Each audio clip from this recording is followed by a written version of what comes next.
વૃક્ષારોપણ, ઝાડવા ઉછેરી, આપણી માટે નહીં, આપણી આવનારી પેઢી માટે ઉછેરી.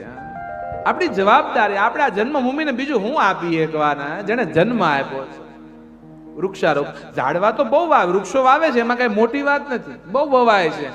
પણ ઓણ વાવીએ અને પછી આવતા વર્ષે ક્યાંય હોય નહીં, વાવી દે પછી કોણ ધ્યાન રાખે.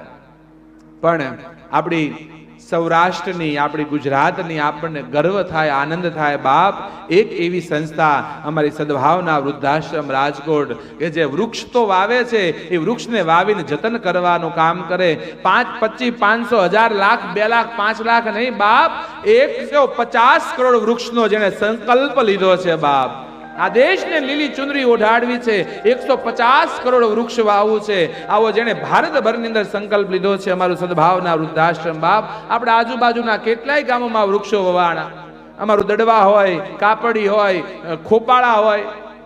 અમારી જન્મભૂમિ ઉમરાળામાં હમણાં અભિયાન ચાલુ થયું. ગઈ દિવાળીએ કથા હતી ને મેં છેલ્લા દિવસે આ વાત મૂકી કે મારી જન્મભૂમિ હરિયાળી બને.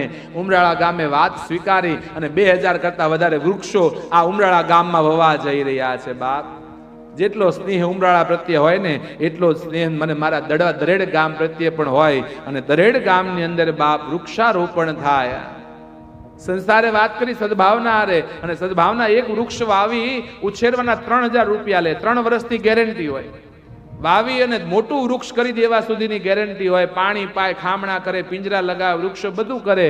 3000 રૂપિયા લે છે. પણ સંસ્થાએ કીધું કે જો દરેડ ગામની અંદર વૃક્ષો વાવવા હોય ને તો 50% ગામના લોકો પૈસા કાઢે તો 50% સંસ્થા નાખવા તૈયાર છે.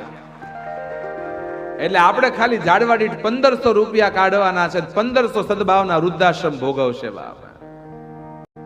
1500 બહુ મોટી વાત નથી. આમ ચૂલા દીઠ 5-5 ઝાડવા લઈ લો ને, ચૂલા દીઠ ખાલી. આપણા માટે નહીં, આવનારી પેઢી માટે બાપ. બાકી ઓક્સિજનની હું જરૂર છે ને એ આપણે કોરોનામાં જોઈ લીધો. ઓક્સિજન વૃક્ષો જ આપી શકે, પ્રકૃતિને વૃક્ષ જ બચાવી શકે બાપ. એટલા માટે થઈ અહીંયા વૃક્ષારોપણ થાય. એક મારો હૃદયનો ભાવ. આ ગામમાં કેટલા એવા શેઠિયા શ્રીમંતો છે કે એકલા આખા ગામને લીલું કરીએ કેમ છે, પણ એમ નહીં, નાનામાં નાનો બ્રાહ્મણ થી લઈને વાલ્મીકી સમાજના દરેક પરિવારમાંથી યોગદાન નીકળે બાપ. એક વૃક્ષ આપજો. 1500 રૂપિયા બહુ મોટી વાત નથી. 1500 ના તો મહિને માવા ખાઈ જાય છે, ખાઈને થૂકી નાખી છે બાપ. એની બદલે વૃક્ષો વાવજો. આ ગામ કાયમ તમારું, આ જન્મભૂમિ કાયમ તમારી ઋણી બનશે. એટલે આ વૃક્ષારોપણનો કંઈક વિચાર થાય. મારી વ્યાસપીઠ પરથી એક વાત મૂકું છું, એના માટે આગેવાનો કંઈક વિચારજો. સદભાવના વૃદ્ધાશ્રમની અંદર અમારે વિજયભાઈ ડોબરિયા મળવા જેવો માણસ બાપ. એક યુવાનનો વિચાર કેવો હોય. જીવનમાં થાકી જાવ, હારી જાવ ને તેથી વિજય ડોબરિયાની મુલાકાત કરજો બાપ. એક 35 વર્ષનો યુવાન આખા વિશ્વની અંદર કોઈ વિચાર ન કરી શકે એવો વિચાર કરે, અને આવડું મોટું વૃક્ષારોપણનું. અને કાંઈ ખાલી વિચાર કરે એટલું નહીં હો, અત્યાર સુધીમાં લગભગ 35 થી 40 લાખ વૃક્ષો ઉછેરીને મોટા કરી દીધા છે બાપ. આમ હાઈવે ઉપર નીકળો લાગડ જ્યાં લીલું પિંજરું ભાળી જાવ ને એટલે માનવાનું આ સદભાવનાનું પિંજરું છે.